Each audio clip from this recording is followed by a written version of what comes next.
Agentes do Serviço de Inteligência brasileiro passaram a considerar que ações recentes de bolsonaristas não estão sendo articuladas apenas por movimentos internos. A avaliação é de que há um roteiro estratégico conduzido diretamente pela Casa Branca, com envolvimento da CIA, segundo fontes ligadas à ABIN. Com informações do colunista Jamil Chad, no Vero Notícias. A escalada de agressividade de Eduardo Bolsonaro contra a Polícia Federal e ministros do STF, além da forma como tem desafiado as regras de seu mandato, gerou alertas entre analistas. O primeiro ponto é a certeza de poder dizer e desinformar, sem receio de enfrentar a justiça. Outro fator de preocupação são os ataques de Donald Trump ao Brasil. O republicano aplicou as tarifas mais pesadas, usou discurso mais duro e rompeu com qualquer tentativa de diálogo com o presidente Lula.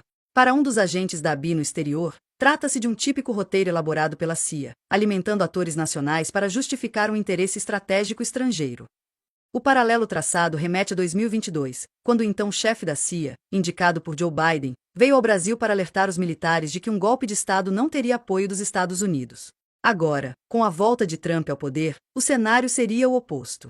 De acordo com essa visão, as recentes sanções econômicas estariam sendo vendidas como ações em defesa do povo brasileiro, quando, na prática, utilizam o bolsonarismo como pretexto. O plano incluiria figuras como Eduardo Bolsonaro, Alan dos Santos e Paulo Figueiredo no papel de exilados, Jair Bolsonaro como injustiçado amado pelo povo, e Alexandre de Moraes e Lula como símbolos de um regime supostamente autoritário. A palavra-chave é desestabilização, afirmou um agente do Serviço de Inteligência. A ideia seria enfraquecer o governo brasileiro em um momento de polarização, criando condições para que, em 2026, os Estados Unidos tenham um aliado forte no país.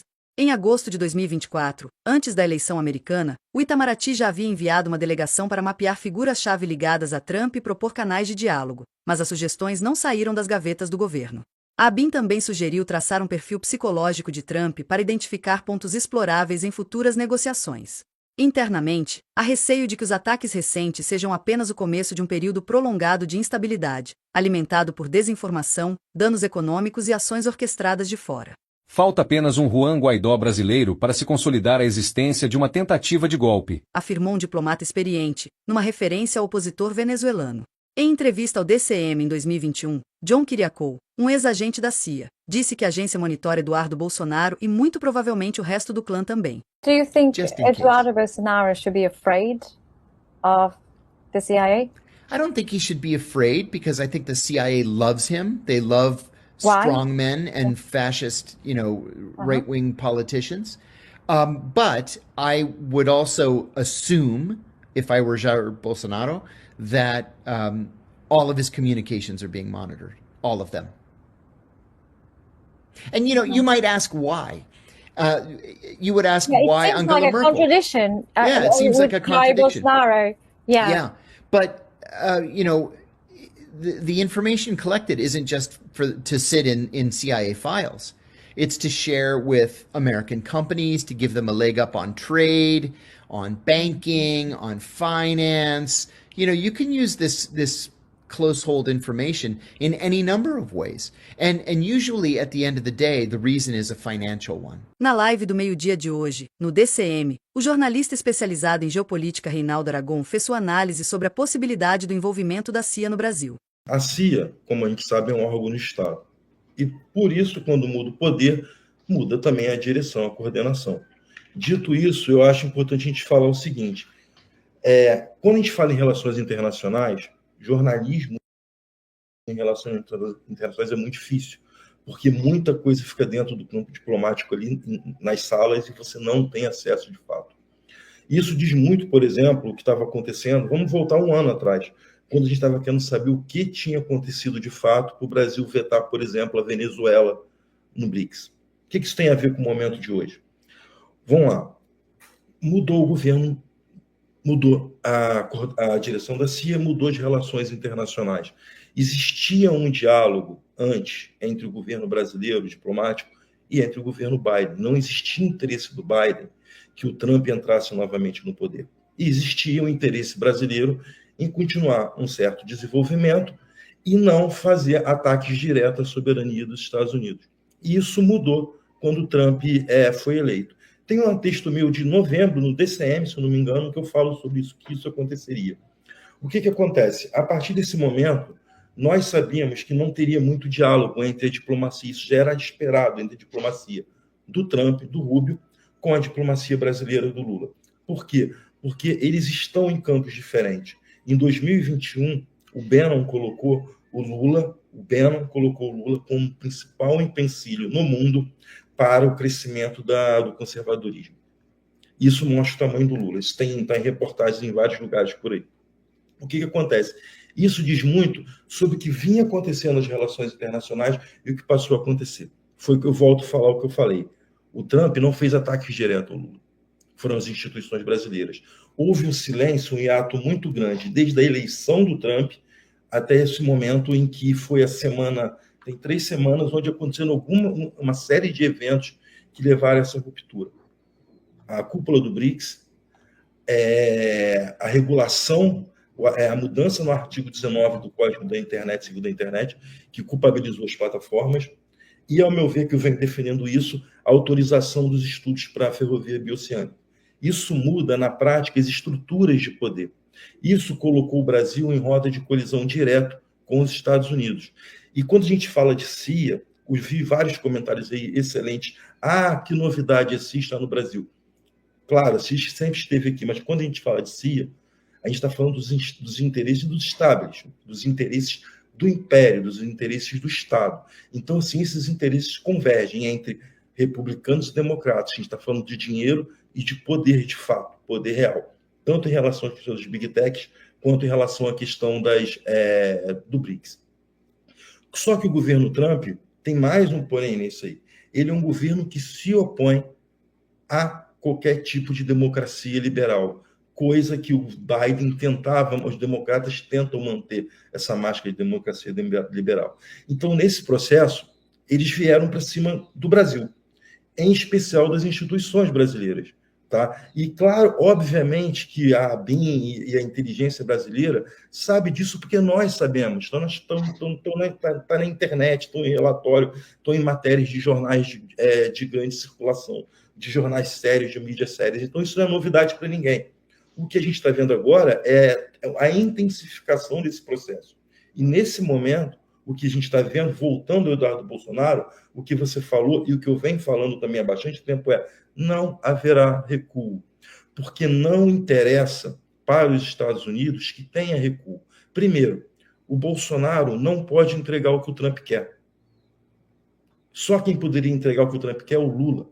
O Trump precisa derrubar o Lula e as instituições brasileiras para ter o que ele quer. E o que ele quer não é apenas o interesse do Trump, é o interesse do establishment americano, que é o poder real sobre a ex-colônia ou que está tentando ser uma colônia insurgente com os governos Lula, de 2003 para cá.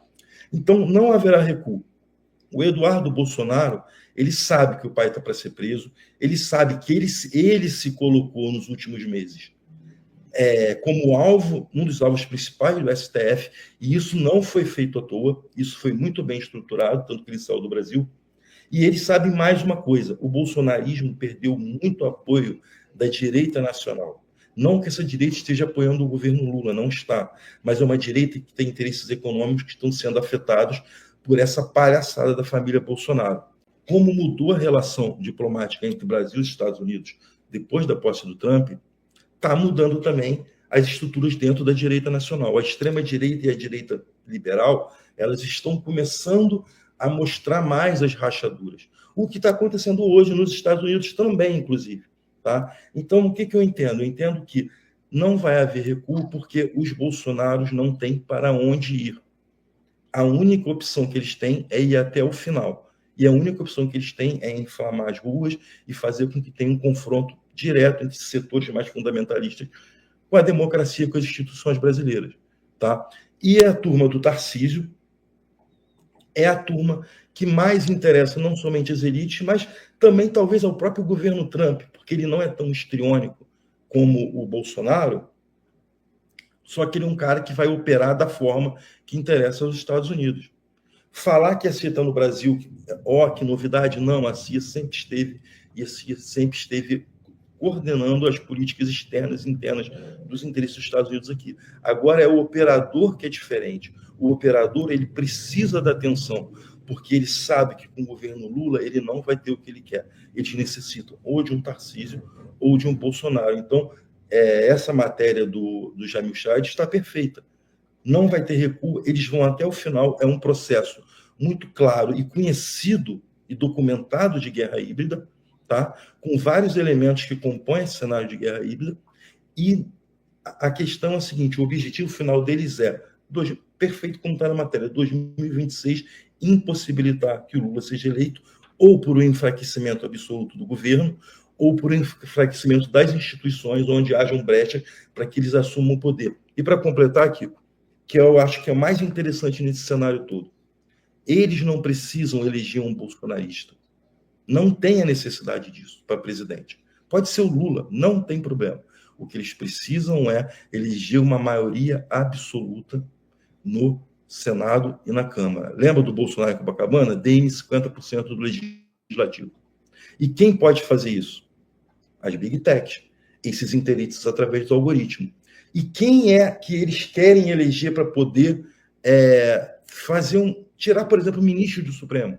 É essa base bolsonarista mais radical, que é muito boa de rede social, muito melhor do que a base de direita liberal, e que tem o potencial de serem eleitos em massa em 2026. Por isso, ir para a rua para eles é estratégico, porque essas figuras vão começar a aparecer cada vez mais com cortes na internet, no TikTok, no Instagram.